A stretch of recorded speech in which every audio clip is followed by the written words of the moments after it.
Computer MCQs की इस series को आगे बढ़ाते हैं। पार्ट 1 कवर कर चुके 40 क्वेश्चन। उसमें काफ़ी अच्छे एक्सप्लेनेशन भी देखे, बहुत सारे चैप्टर ही कवर हो गए उसमें। ठीक, ये सेट 2 है, इसमें भी 40 क्वेश्चन और ऐसे कम से कम 10 सेट करेंगे हम लोग। तो 10 इंटू 40 400 क्वेश्चन होगा। कंप्यूटर इंजीनियर बन जाओगे। ठीक है, पहला क्वेश्चन देखते हैं। स्टाइलस इज एन, क्या होता है स्टाइलस? मतलब ये जो अभी गिरा ना, ये स्टाइलस है ये। ठीक, ये इंक वाला पेन नहीं, वहाँ से टच करने वाला पेन। क्लियर? तो स्टाइलस इज एन, ऑप्शन दिया हुआ output device, storage device, input device, software. तो इसका आंसर हो जाएगा इनपुट डिवाइस। क्या होता है इनपुट डिवाइस? एकदम शॉर्ट में बता रहा हूँ। जिस डिवाइस के माध्यम से आप कंप्यूटर को कुछ दें, और कंप्यूटर, मोबाइल, ये जितने भी इलेक्ट्रॉनिक डिवाइस है, कंप्यूटर मतलब केवल वो डब्बा वाला कंप्यूटर मत समझना, ये भी कंप्यूटर है समझ लो, मोबाइल भी कंप्यूटर है समझ लो। ठीक है, जिस डिवाइस के माध्यम से आप कंप्यूटर को कुछ दें, इंस्ट्रक्शन देने का काम करे या कुछ भी देने का काम करे, कमांड, इंस्ट्रक्शन, जो भी देने का काम करें, वो डिवाइस क्या हो जाता है? Input device. जैसे ये स्क्रीन से मुझे कुछ दिखाई दे रहा है, तो ये एक आउटपुट डिवाइस हो गया। इसी स्क्रीन में मैं ये देखो, ये लिख दे रहा हूँ, तो मैं कंप्यूटर को कुछ दे रहा हूँ, मैं सिस्टम को कुछ दे रहा हूँ, तो ये क्या हो गया? Input device.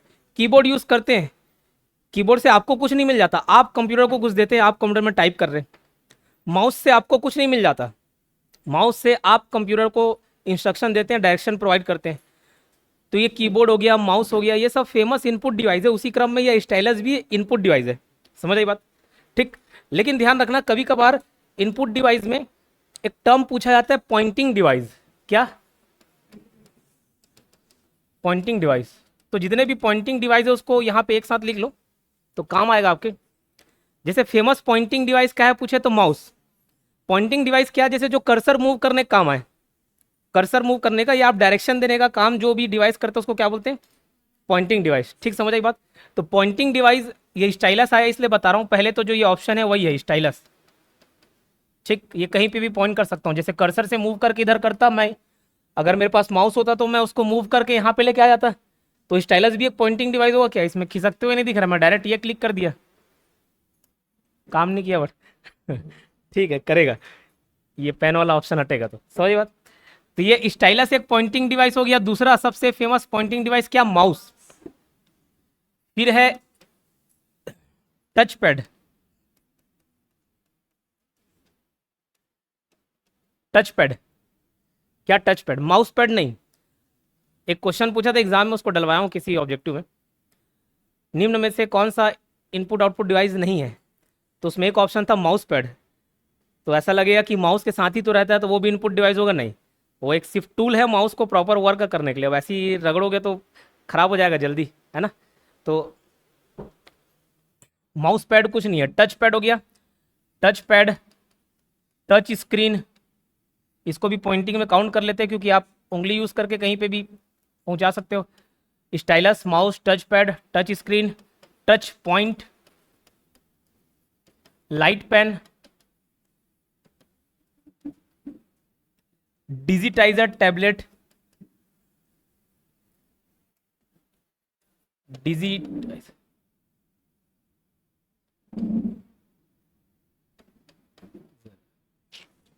Digitiser, digitizer tablet,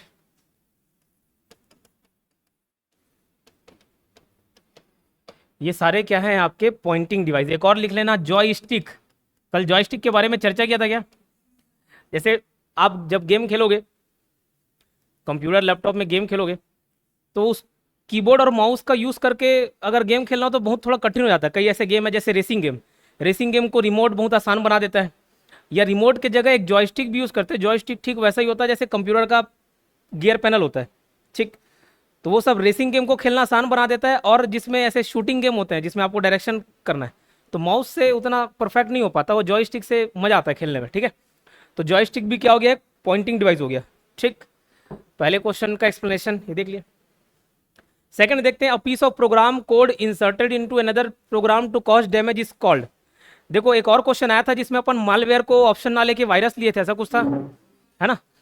तो यहाँ पे भी हम लोग वायरस को प्राथमिकता देंगे। स्पष्ट वायरस एक कोड है, मेलवेयर भी मिलते जुलते प्रोग्राम है। तो वायरस क्या है? प्रोग्रामिंग कोड है जिसे किसी दूसरे प्रोग्राम में भेजने पर क्षति होती है उसे क्या कहते हैं? वायरस। तो वायरस कोई अपने से पनप नहीं जाता है, कोई जन्म नहीं लेता, वो भी एक प्रकार का कोडिंग है। जैसे नॉर्मल प्रोग्राम बनाने के लिए हम लोग कोडिंग करते हैं, वैसे वायरस भी एक प्रकार का कोडिंग है या प्रोग्राम है।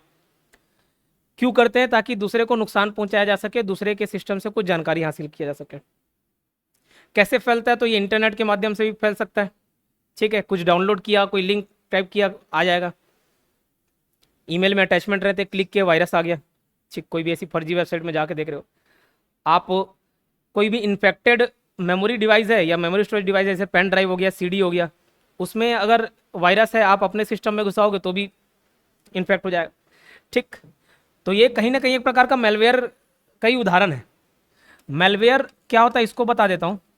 मेलवेयर प्रोग्राम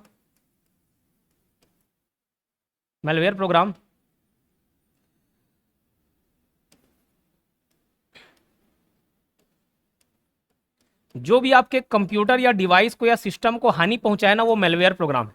मालवेयर, मेलवेयर जो बोला, तो मालवेयर प्रोग्राम क्या है? जो भी आपके कंप्यूटर को हानि पहुंचाए। आप एक वायरस ही सुनते हो, लेकिन उसके अलावा भी बहुत सारे मेलवेयर प्रोग्राम हैं जो आपके डिवाइस को, आपकी जानकारी को नुकसान पहुंचा सकते हैं।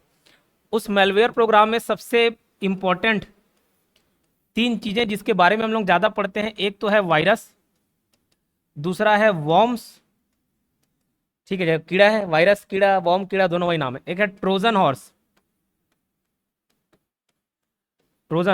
इसके अलावा भी और भी हैं, लेकिन ध्यान रखना ये क्वेश्चन कई बार पूछा गया है, कौन सा मालवेयर प्रोग्राम खुद से रेप्लिकेट कर लेता है, खुद की प्रतिलिपि बना लेता है। जैसे वॉर्म भी है, वायरस भी है।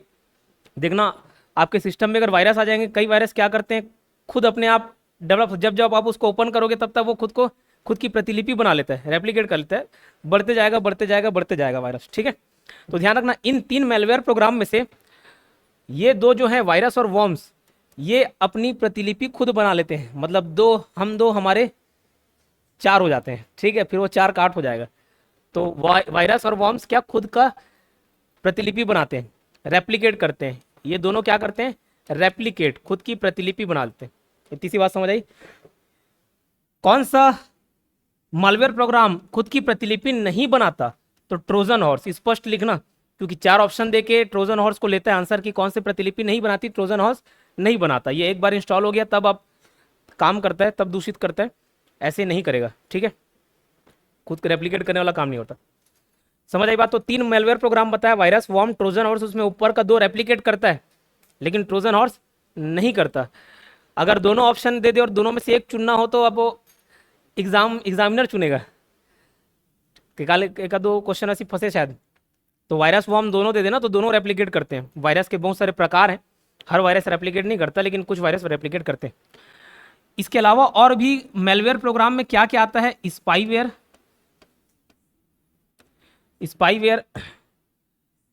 उसके बाद रैंसमवेयर,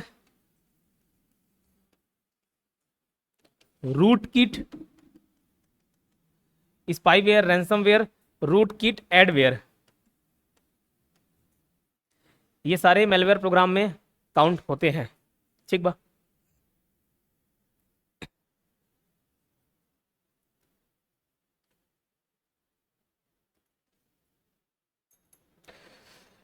तीसरा क्वेश्चन देखते हैं। The main circuit board of the system unit is called motherboard. ये सब लगभग देखे होंगे। देखो, जो ये डब्बा जिसको हम लोग आमतौर पे सीपीयू बोल देते हैं, तो एक्चुअल में सीपीयू ना होकर वो सिस्टम यूनिट है। सीपीयू उसके अंदर होता है। ठीक है, वो एक क्या है? एक सिस्टम यूनिट है। तो ये बोल रहा है main circuit board of the system unit क्या है? उसका नाम है मदरबोर्ड। बचपन में देखे भी होगे, जैसे वीडियो गेम भी खेलते थे, तो एक हरा कलर का चिप रहता था, कैसेट रहता था, वीडियो गेम खेले होगे तो उसको उखाड़ के देखोगे तो एक हरा कलर का चिप रहता था, हरा काला ये सब रहते थे। ठीक है, तो ऐसे ही आप सिस्टम यूनिट में भी देखोगे ना, इसका फोटो दिखाता हूँ आपको तो समझ आ जाएगा।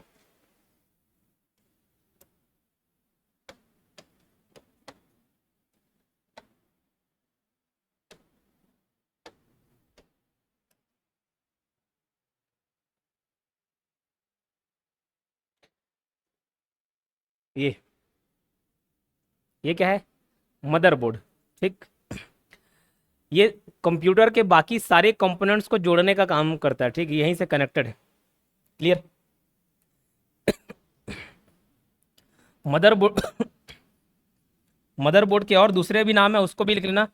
इसको एक और नाम से जाना जाता है पीसीबी, जो कई बार पूछा गया एग्जाम में। पीसीबी का फुल फॉर्म पूछे तो क्या बताओगे? Printed circuit board. दूसरा, इसको ही मेन बोर्ड भी बोला जाता है, मेन बोर्ड। तीसरा, इसी का नाम है logic board.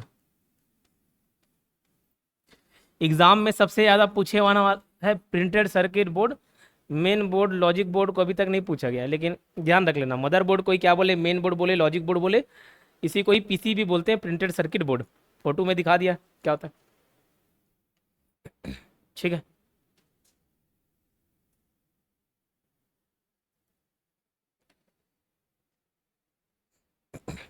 The traditional storage of data that is organized by customer stored in separate folders in filing cabinets is an example of what type of database system? ठीक है, डेटा का पारंपरिक भंडारण जो ग्राहक द्वारा आयोजित किया जाता है फाइलिंग कैबिनेट में अलग अलग फोल्डर में संग्रहित किया जाता है, यह किस प्रकार के डेटाबेस सिस्टम के एक उदाहरण है? देखो, मैं पहले दिन के क्लास में डेटाबेस मैनेजमेंट सिस्टम को एक्सप्लेन किया था, जो भी इंपॉर्टेंट टॉपिक्स थे उसके। ठीक, डेटाबेस नॉर्मल व्यापम का सिलेबस नहीं होता है, लेकिन बताया एक एग्जाम जो आईटीआई ट्रेनिंग ऑफिसर हुआ था उसमें 3 क्वेश्चन डेटाबेस के थे, उससे रिलेटेड मैंने आपको सारे फैक्ट्स बता दिए।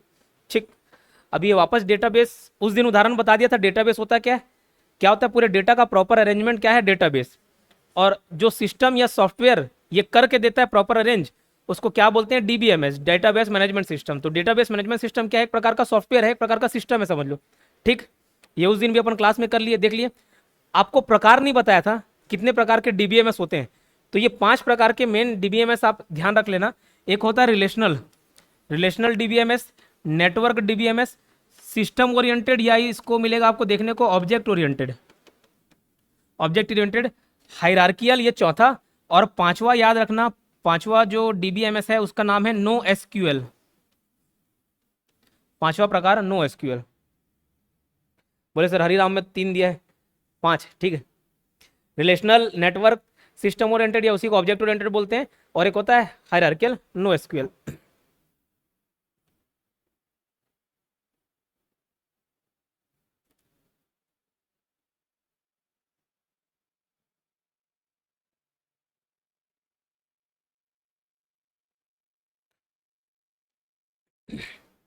ठीक, ये 5 प्रकार के डीबीएमएस याद रखना।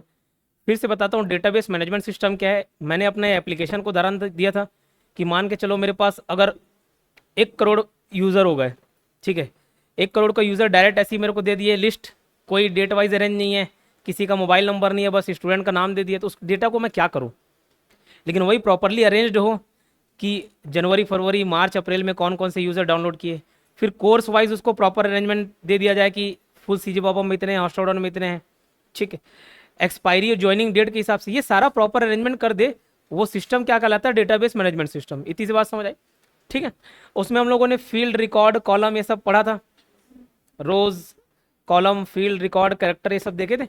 ठीक है, अब ध्यान रखना, एक ट्री लाइक स्ट्रक्चर होता है, ट्री लाइक स्ट्रक्चर।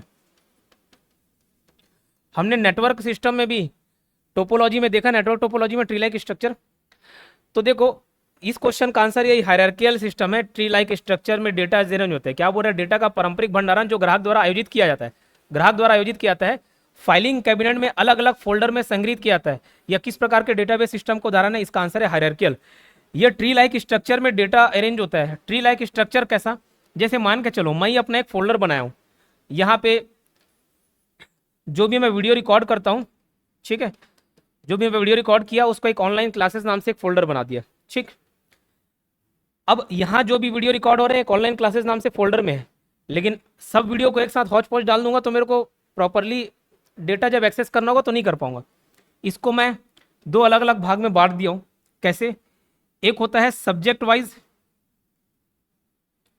ना होके कोर्स वाइज, कोर्स, और एक है टीचर वाइज, मतलब किन टीचर ने, तो टीचर में अलग अलग सर आ जाएंगे, तामेश सर आ गए, दीपक सर आ गए, मैं आ गया, जितने अलग अलग फैकल्टीज हैं उनके हिसाब से वीडियोस हो गए, और एक कोर्स के हिसाब से हो गए। कोर्स में आपका हो गया हॉस्टल वार्डन, हो गया फुल सीजी वापम, हो गया सहकारिता। हॉस्टल वार्डन में क्या क्या सब्जेक्ट्स? मैथ्स, कंप्यूटर, आपका इंडियन जीके, ये सारे टॉपिक्स अलग अलग रहेंगे। करंट अफेयर्स, मैथ्स में basic maths, higher maths, basic maths में बहुत सारे चैप्टर, ये स्ट्रक्चर को क्या बोलते हैं, ट्री लाइक स्ट्रक्चर, और यही हायरार्किकल डेटाबेस मैनेजमेंट सिस्टम का उदाहरण है। ठीक है, हायरार्किकल नीचे चले आ रहा है, हायरार्की समझते हो ना, ऊपर से नीचे। क्लियर? ठीक। पांचवा question, ASCI and EBCDIC are the popular character coding system, what does EBCDIC stand for? इसका फुल फॉर्म याद रखना है आपको, कई बार पूछा गया है। दोनों, 80 का भी फुल फॉर्म याद रखना है, American standard code for information interchange. ये क्या चीज है उसको बताता हूं। दो पॉपुलर कैरेक्टर कोडिंग सिस्टम है। कैरेक्टर कोडिंग सिस्टम, जो भी कैरेक्टर रहेंगे, जैसे A B C D, ये सब कैरेक्टर्स हैं, चाहे वो अल्फाबेट में हो या कोई स्पेशल कैरेक्टर हो, सबका अपना एक नंबर में कोडिंग होता है। सबका एक, जैसे क्रिकेट प्लेयर लोग उतारते हैं तो कोई 10 नंबर का जर्सी पहन रहा है, कोई 7 नंबर का जर्सी पहन रहा है, ऐसा रहता नहीं। बस वैसे ही कैरेक्टर कोडिंग सिस्टम, दो पॉपुलर कैरेक्टर कोडिंग सिस्टम है। एक का नाम है ASCI, 80 बोलते हैं शॉर्ट फॉर्म में। इसका फुल फॉर्म आप याद रखेंगे, American standard code for information interchange. ये क्या है वो जानना आपके लिए जरूरी नहीं है, जरूरी क्या है जानना उसका फुल फॉर्म। अभी तक वही पूछा है, क्या है वो नहीं पूछा है, तो मैं बता रहा हूँ। कैरेक्टर कोडिंग सिस्टम एक 80 होता है, American standard code for information interchange, और दूसरा होता है EBCDIC। ABCD की जगह EBCD है, EBCDIC।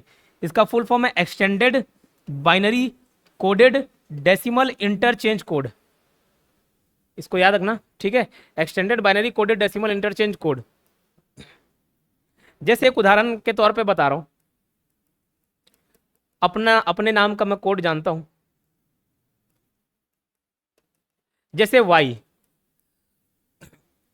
अगर Y जो कैरेक्टर है, ये अल्फाबेट है, वो 80 और EBCDIC में Y नाम से रिप्रेजेंट नहीं होगा, उसका कोडिंग ये 89 होता है 232। Y को ऐसे रिप्रेजेंट करते हैं 89 और 232। ठीक, तो इसको लिखने की जरूरत नहीं है, मैं बता रहा हूं आपको समझाने के लिए, समझ आई बात? ठीक, extended binary coded decimal interchange code. Virus stand for, virus का फुल फॉर्म आपको याद रखना जरूरी है, vital information resource under seize. ये भी कई बार पूछा गया क्वेश्चन, जो जो इंपॉर्टेंट है वही डलवाया गया है, और जो इंपॉर्टेंट हो सकता है वो डलवाया गया है, तो पढ़ना सब है। फुल फॉर्म रखना, vital information resource under seize. Seize मतलब कब्जा, सीज हो गया बोलते नहीं, कब्जा हो गया। किस पे कब्जा हो गया? जो भी वाइटल इंफॉर्मेशन रिसोर्स है तो कब्जा हो गया। Vital information resource under seize, vital मतलब बहुत जरूरी चीज जो। सातवां क्वेश्चन देखते हैं। आप लोग के पास PDF नहीं है? ठीक, मिल जाएगा। दो नए नहीं, कोई बात। एक्स्ट्रा पॉइंट जो बता रहा हूँ उसको लिख लो, ग्रुप में जुड़ोगे तो मिल जाएगा, ऑनलाइन वाले के पास तो फोल्डर में है। One advantage of dial up internet access, मालूम क्या है? देखो, dial up internet access, internet connection के अलग अलग माध्यम है, इंटरनेट कनेक्शन के अलग अलग माध्यम, और टेलीफोन वाला यूज़ किया क्या, फोन वाला। तो डायल अप इंटरनेट एक्सेस में दो चीज़ों की आवश्यकता होती है, एक होता है मॉडेम और दूसरा होता है टेलीफोन कनेक्शन। वो BSNL वाला यूज़ नहीं किए, ठीक, कोई बात। तो पूछ रहा है डायल अप इंटरनेट एक्सेस का एक क्या लाभ है? It utilises existing telephone service. पहले से आपका टेलीफोन रहेगा तो मॉडेम बस आपको रिक्वायर्ड रहेगा, आपको इंटरनेट कनेक्शन मिल जाएगा, ठीक है। आठवां question, a reference to data that reader can directly follow other by clicking, tapping और होवरिंग इज कॉल्ड। डेटा का वह संदर्भ डैश कहलाता है जिसका अनुसरण पाठक सीधे क्लिक करके, टैप करके या होवर करके कर सकता है। क्या? हाइपरलिंक। हाइपरलिंक से जुड़ी चीज़ें बताता हूँ आपको। जैसे आप नॉर्मल MS वर्ड में टाइप करते हो तो हाइपरलिंक क्रिएट करने के लिए कौन सा शॉर्टकट की कल बताया था?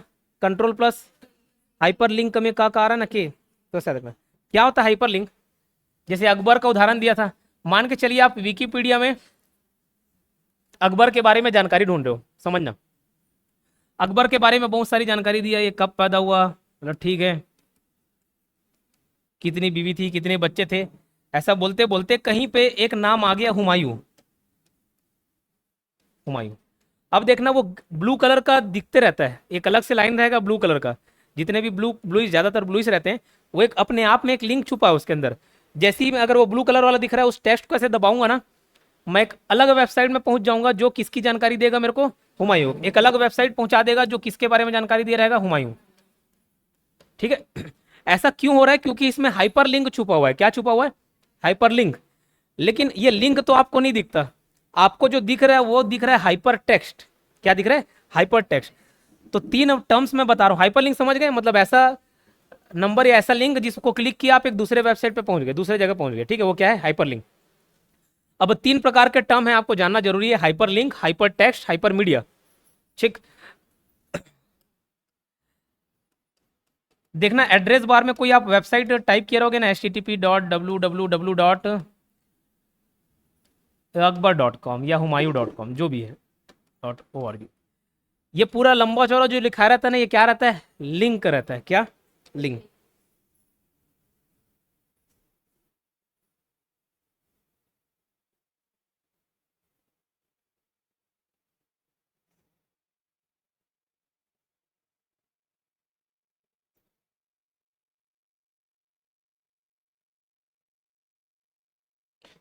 देखो, नहीं दिखाया। ये ऊपर यूआरएल को मैं कॉपी किया, यहाँ पे दिख रहा है HTTP, वो दो ठोक सेमी कॉलन तिड़गा पेज का जो लाइन दिख रहा है www डॉट, वो क्या है? यूआरएल है, यूनिफॉर्म रिसोर्स लोकेटर लिंक है ना, यूआरएल है, एड्रेस बार। तो आप जब वो अकबर के बारे में देख रहे हैं या हुमायूं के बारे में पढ़ रहे हैं, बीच में कहीं अकबर शब्द आ गया, तो उस अकबर शब्द के पीछे ना ये लिंक जुड़ा होता है। इसी लिंक को हम लोग क्या नाम देते हैं? Hyper link. क्या नाम देते हैं? Hyper link. लेकिन जो चीज आपको दिखता है वो क्या दिखता है? Hyper text. और पूरा दुनियादारी ऐसा थोड़ी लिखा रहता है, अकबर का बेटा हुमायूं, हुमायूं बेटा अकबर, ऐसा टाइप से अगर लिखा हुआ है तो वो लिंक थोड़ी नहीं दिखाई देता आपको। जो दिखाई देता है मतलब खाली ये वाला जो पोर्शन जो आपको सामने दिखाई देगा, वो क्या कहलाता है? हाइपर टेक्स्ट कहलाता है। Hyper text. हाइपर लिंक कैसे? MS वर्ड में अगर आप टाइप कर रहे हो तो उसका शॉर्टकट की हाइपर लिंक डालने का, क्या शॉर्टकट की है? Ctrl+K। कई बार पूछे जाने वाला क्वेश्चन है, इसको आप ध्यान रखेंगे। एक और मिलता जुलता टर्म है हाइपर मीडिया। ये क्या होता है मालूम किसी को? Hyper media, anyone? देखो, जब आप कोई वेबसाइट ओपन करते हो, ये भी हाइपरलिंक जैसा ही है, लेकिन ये मीडिया के फॉर्म में रहता है, वीडियो, ऑडियो, या एक एनिमेशन चलते रहेगा साइड में, पॉपअप विंडो में खुल जाएगा। ये मान के चलो एक वेबसाइट है जिसमें आप कुछ देख रहे हो, और डिस्ट्रैक्शन के लिए इधर बहुत सारे छोटे छोटे पॉपअप विंडो नहीं खुल जाते, वीडियो चलते रहते हैं। छोटी हाइट से परेशान है, मोटापे से परेशान है, हाइट बढ़ाइए, ऐसा तो क्लिक करोगे तो दूसरे जगह पहुंच जाओगे, नहीं पहुंच जाओगे? बढ़िया पढ़ने लिखने वाला कोई चीज़ खोलते रहोगे, साइड में एक डिस्ट्रैक्शन आ जाता है, फिर वो 2 घंटे वही पढ़ाई चलता है। नहीं समझे? कोई दिक्कत नहीं। तो वो क्या है? हाइपर मीडिया है। हाइपर मीडिया अब वो ऐसे टेक्स्ट के फॉर्मेट में तो नहीं दिखा, वो किस फॉर्मेट में दिखेगा आपको? इमेज के फॉर्मेट में, एनिमेशन के फॉर्मेट में, वीडियो के फॉर्मेट में। ठीक है, 9वां क्वेश्चन देखते हैं। Which of the following is markup language? HTML ना, उसका फुल फॉर्म अगर जानोगे तो ऐसे ही जज कर लोगे, हाइपर टेक्स्ट मार्कअप लैंग्वेज। तो तीन प्रकार का मार्कअप लैंग्वेज होता है, लिखना उसको। क्या होता है वो मत जानो, बस जो होता है उसको जानना। 3 प्रकार का मार्कअप लैंग्वेज, एक है HTML, दूसरा है XML, और तीसरा है मार्कडाउन। HTML शॉर्ट फॉर्म है किसका? हाइपर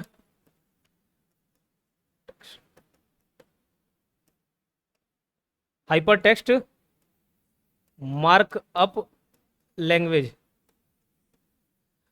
XML का फुल फॉर्म होता है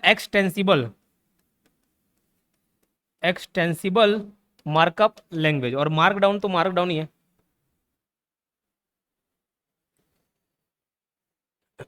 ठीक है,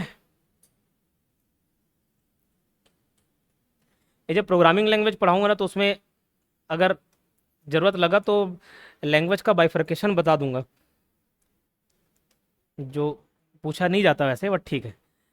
तो ये भी एक प्रकार का लैंग्वेज है, इसको इंटरनेट का लैंग्वेज भी बोलते हैं। किसको? HTML को इंटरनेट का लैंग्वेज, लिख लेना, इसको इंटरनेट का लैंग्वेज भी बोलते हैं। PHP पाइथन जावा ये क्या है, ये भी लैंग्वेज है लेकिन मार्कअप लैंग्वेज नहीं है। मार्कअप लैंग्वेज 3 ठोक बताया, HTML, XML और मार्कडाउन। ये लैंग्वेज में उस दिन नहीं बताया कि हाई लेवल लैंग्वेज।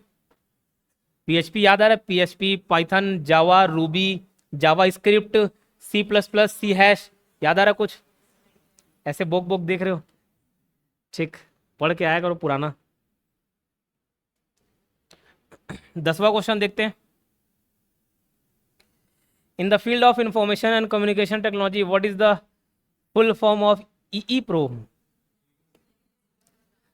जब मेमोरी की स्ट्रक्चर बताया था आपको, प्राइमरी सेकेंडरी, प्राइमरी में 4 मेमोरी, RRR, रैम, रोम, रजिस्टर और चौथा कैश।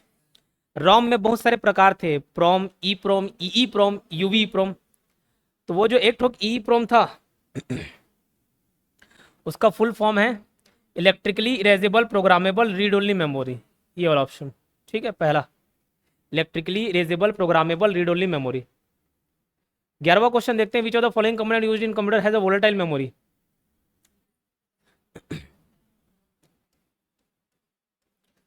उस दिन बताया था, फिर से स्ट्रक्चर को बता दे रहा हूं।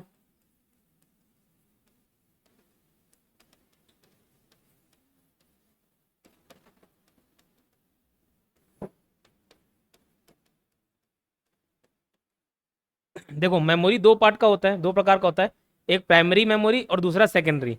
प्राइमरी के और भी दूसरे नाम है, जैसे आपका टेम्पररी मेमोरी, मेन मेमोरी। ठीक है, primary memory, temporary memory, main memory, और एक और नाम इसको दिया जाता है वोलाटाइल। इसको प्राइमरी या मेन मेमोरी इसलिए बोलते हैं क्योंकि जो कंप्यूटर की प्रोसेसिंग में काम आ जाए उसको क्या बोलेंगे, प्राइमरी और मेमोरी, प्राइमरी या मेन। जैसे उस दिन भी आपको उदाहरण दिया, आपके लिए आपका प्राइमरी मेमोरी क्या है, ब्रेन है, लेकिन आप कॉपी में नोट डाउन कर रहे हो, आप मोबाइल में स्टोरेज यूज़ कर रहे हो, वो सब सेकेंडरी हो गया आपके लिए। तो जो भी प्रोसेसिंग का काम करता है वो प्राइमरी मेमोरी या मेन मेमोरी। उसके बाद ध्यान रखना, टेम्पररी और वोलाटाइल क्यों बोलते हैं? वोलाटाइल मतलब जो चेंज हो जाए, जो स्थिर ना रहे, अस्थिर रहे, वही चीज पर टेम्पररी भी हो गया। तो इन मेमोरी को जब तक इलेक्ट्रिसिटी सप्लाई मिलते रहता है तब तक वो कायम रहते हैं, जैसे इलेक्ट्रिसिटी सप्लाई हट गया मेमोरी हट जाता है। प्राइमरी मेमोरी 4 प्रकार के हैं, रैम, रोम, रजिस्टर और कैश। रजिस्टर और कैश, ये 4 प्रकार के प्राइमरी मेमोरी है। सेकेंडरी वाला तो पार्ट बताया था। ठीक, इसमें ये सभी के सभी वोलेटाइल मेमोरी है, बट अपवाद मैंने बताया था। रोम क्या होता है, एक अपवाद है, मतलब ये टेम्पररी ना होकर परमानेंट है, वोलाटाइल ना होकर नॉन वोलाटाइल है। रोम के ही बहुत सारे प्रकार हैं। प्रोम फुल फॉर्म हो जाएगा programmable read only memory, EEPROM erasable programmable read only memory, EEPROM electrically जुड़ जाएगा, और UVEPROM में अल्ट्रावायलेट जुड़ जाता है। ठीक है, इतनी सी बात क्लियर। तो फिलहाल ये पूछा है कि कौन सा वोलाटाइल मेमोरी होता है, इसमें से रैम वोलाटाइल मेमोरी, ये सब तो सेकेंडरी में पढ़े ही हम लोग। विच of the following can store a large amount of data, hard disk. Secondary memory में देखोगे ना, ये CD 700 MB का कैपेसिटी रहता है, रैम भी बहुत कम MB का कैपेसिटी है, फ्लॉपी डिस्क तो 1.44 MB, हार्ड डिस्क में 500 मतलब जीबी में रहते हैं, उसमें जीबी से लेके आप TB 16 TB तक की कैपेसिटी रहती है उसकी। ठीक है, हार्ड डिस्क की, तो हार्ड डिस्क की कैपेसिटी बहुत ज़्यादा है। इसका आंसर क्या होगा, hard disk. The Microsoft Windows shortcut की combination alt plus print screen क्या होता है, बताओ। माइक्रोसॉफ्ट विंडोज शॉर्टकट की संयोजन ऑल्ट प्लस प्रिंट स्क्रीन में क्या होगा? कोई कुचक के देखा है? नहीं, ऑप्शन देख के बताओ, शायद समझ आ रहा है। लास्ट वाला ठीक, सही बोल रहे हो। ये मान के चलो, इसमें मैं से 3 उंगली किया, ये स्क्रीनशॉट हो गया। ऋतिक रोशन वाला मूवी देखे हो, कहो ना प्यारे वाला, ऐसे 3 उंगली करता है, स्क्रीनशॉट हो जाता नहीं। तो बस वैसे ही आपको कंप्यूटर में करना है, तो उसमें से 3 उंगली 2 उंगली करोगे नहीं होगा, तो उसमें कितना उंगली करना पड़ेगा, उसमें दबाना पड़ेगा बटन, ऐसे करने से नहीं होगा। बटन कौन सा दबाओगे, या तो कंट्रोल प्लस प्रिंट स्क्रीन या ऑल्ट प्लस प्रिंट स्क्रीन। इससे क्या होता है, it creates screenshot for the current program, जो भी चल रहा है उसमें स्क्रीनशॉट ले लेगा। ठीक, समझ आई बात। Open the drive selection when browsing, browse करते समय ड्राइव का चयन खुलता है, ये कल मैं पढ़ाया हूँ कौन सा शॉर्टकट की बताओ?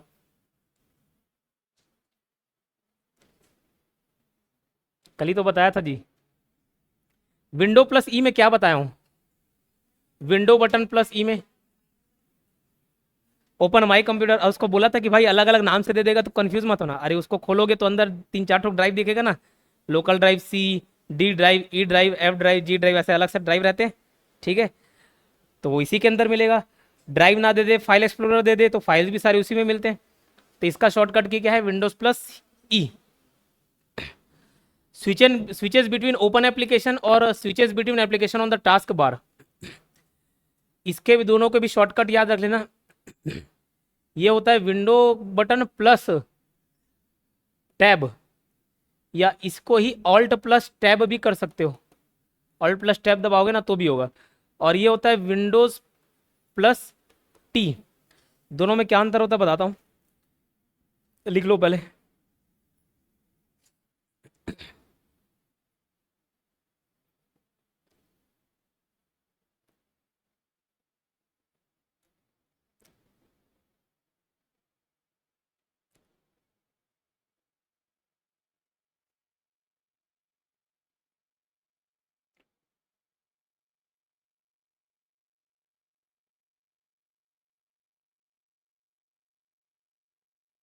ठीक अब देखो,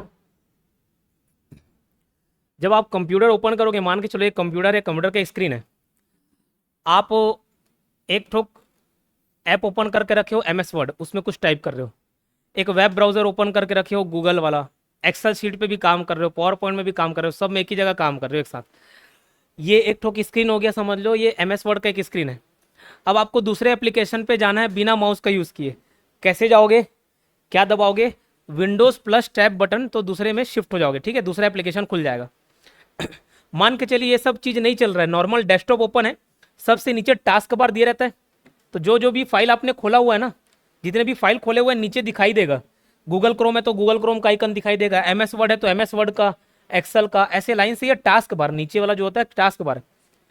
तो अब आपको बिना माउस क्लिक किए यहाँ तक पहुँचना है, इसमें शिफ्ट होना है, तब क्या दबाओगे आप? तब ये वाला दबाओगे, switches between application on the task bar. जब टास्क बार में जो चीज़ें दी हुई हैं जो अभी खुली नहीं है उसमें स्विच करना है, तो क्या दबाओगे? क्या पता है? Windows plus T. Window plus M में क्या होता है? कल ही बताया। मिनिमाइज करता है एम से, मिनिमाइज पढ़ पढ़ के आते नहीं यार, इसलिए खकवासी लगता है मेरे को।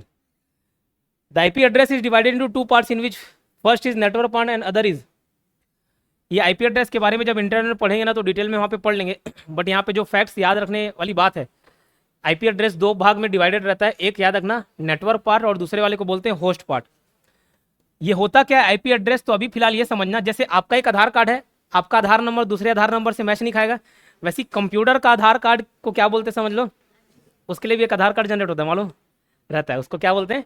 IP address. तो ये कंप्यूटर का, आपके डिवाइस का एक क्या है? आधार कार्ड। इसको ऐसे लिखना, समझ आ जाएगा। जैसे मोबाइल नंबर ट्रेस हो जाता है नहीं, वैसे ही कोई कंप्यूटर पर बैठ के कोई कांड कर रहा है और सोचे नहीं पकड़ा हूँ, तो पकड़ा जाएगा आईपी एड्रेस से, ठीक, लोकेट हो जाएगा। तो एक कंप्यूटर का एड्रेस बार है या आधार कार्ड है। तो हर एक सिस्टम का एक यूनिक आईपी एड्रेस होगा, जैसे हमारा आधार कार्ड और आपका नहीं मैच खाएगा, बस वैसे ही आईपी एड्रेस भी मैच नहीं खाता। आईपी एड्रेस के ना दो वर्जन है, एक IPv4 और एक IPv6। इसका फुल फॉर्म होता है इंटरनेट प्रोटोकॉल, ठीक है? Internet protocol. तो internet protocol version 4, internet protocol version 6 क्या होता है उसको हम लोग बाद में डिस्कस कर लेंगे। फिलहाल इसके बारे में जो याद करने लायक बातें हैं, इसमें 32 बिट यूज होता है, इसमें 128 बिट यूज होता है। ये डेसिमल फॉर्मेट में होता है, ये हेक्साडेसिमल फॉर्मेट में होता है। ये जितना बता रहा हूँ अभी फिलहाल लिख लो। इसमें ऑक्टेट्स को डिवाइड करने के लिए, जैसे अगर आईपी एड्रेस में एक वैलिड आईपी एड्रेस बताता हूँ 192.168.4.1.1, सॉरी डॉट लगा दिया, सेमी कॉलन नहीं हुआ, एक कॉलम मत लगाना, डॉट लगाना। ये जो दिख रहा है ना, ये आईपी एड्रेस है एक ठोक, क्या है? IP address. IPv4 internet protocol version 4 में ना इसकी वैल्यू 0 से 255 तक हो सकती है। कभी ऐसे क्वेश्चंस बने हमारे व्यापम में तो कभी नहीं पूछा, लेकिन बन सकता है कि कौन सा वैलिड आईपी एड्रेस नहीं है। वैलिड ईमेल आईडी कल पढ़ा है, वैसे ही अगर पूछा जाए वैलिड आईपी एड्रेस कोई से नहीं है, तो उसमें क्या करता है, इसकी वैल्यू 255 तक ही होनी चाहिए, 0 से 255। अगर इसमें मैं 1000 डाल दूँ तो फिर ये वैलिड आईपी एड्रेस नहीं होगा। 192 ये 0 से 255 के बीच आ रहा है, ये वैलिड आईपी एड्रेस है फिलहाल। ये डेसिमल फॉर्मेट में होता है और ये हेक्साडेसिमल में। डेसिमल फॉर्मेट में मतलब 0 से 9, और हेक्साडेसिमल में 0 से 9 भी हो सकता है, और ABCDEFG भी हो सकते हैं। ये जो डॉट दिख रहा है ना, इसको क्या बोलते हैं, पीरियड्स। क्या बोलते हैं इसको, पीरियड्स। और वैसे ही हेक्साडेसिमल में जैसे ये नंबर है वैसे ही सेमी कॉलन होता है, सेमी कॉलन नहीं कॉलन, ठीक है। ऐसे ये कॉलन से डिवाइड होते हैं। ये जो नंबर है इनको हम लोग क्या बोलते हैं, ऑक्टेट। तो ऑक्टेट किस में डिवाइडेड रहते हैं, डॉट से, या इसको पीरियड्स बोलते हैं। और ये वाला क्या हो गया, कॉलन, ठीक है, क्या कॉलन। ये 32 बिट, ये 128 बिट। आ जाओ, क्लियर। और क्या बताना इसमें, ठीक, फिलहाल इतना याद रखना। आईपी एड्रेस दो पार्ट में डिवाइड होते हैं, एक को नेटवर्क पार्ट बोलते हैं, एक को होस्ट पार्ट, एक को नेटवर्क पार्ट और एक होस्ट पार्ट। जैसे आप कोई सामान लेने जाएंगे डीमार्ट वगैरह में, वो स्कैन करता है बार कोड, तो बार कोड भी अलग अलग डिवाइड रहते हैं। एक भैया मैन्युफैक्चरर का डिटेल रहता है, किसने उसको मैन्युफैक्चर किया है, और दूसरा पार्ट उस प्रोडक्ट का डिटेल रहता है। वैसे ही आईपी एड्रेस में भी दो पार्ट होते हैं, एक नेटवर्क पार्ट और एक दूसरा होस्ट पार्ट। दो वर्जन होते हैं आईपी एड्रेस के इंटरनेट प्रोटोकॉल के, एक वर्जन 4 एक वर्जन 6। ये 32 बिट, ये 128 बिट। डेसिमल हेक्साडेसिमल, ये पीरियड से ऑक्टेट को डिवाइड करता है और ये कॉलन से। आखिरी क्वेश्चन करते, बाकी कल कर लेंगे। Which of the following is not the type of read only memory. ROM के बहुत सारे प्रकार बताए थे। PROM, programmable read only memory. EPROM, erasable programmable read only memory. EPROM, electrically erasable programmable read only memory. और UVEPROM, ultraviolet वाला। वो जैसे एक ठोक मूवी था ना धमाल, उसमें नाम बताता है मुत्तु स्वामी अय्यर, अय्यर स्वामी मुत्तु स्वामी अय्यर, ऐसा चिन्ना स्वामी अय्यर स्वामी मुत्तु स्वामी अय्यर, फिर वो बोलते रहता है, फिर लास्ट में बक के जाता है। ठीक है, तो वैसी ROM read only memory, PROM programmable read only memory, EPROM erasable programmable read only memory. और आगे और बढ़ूंगा तो बक दोगे, इसलिए इतना ही तक सीमित रहना। ये आर प्रोम कहीं पे नहीं सुने अपन, है ना। इसका आंसर सी है। आज फिलहाल 15 क्वेश्चन, 5 मिनट का ब्रेक है, मैसेज स्टार्ट करेंगे।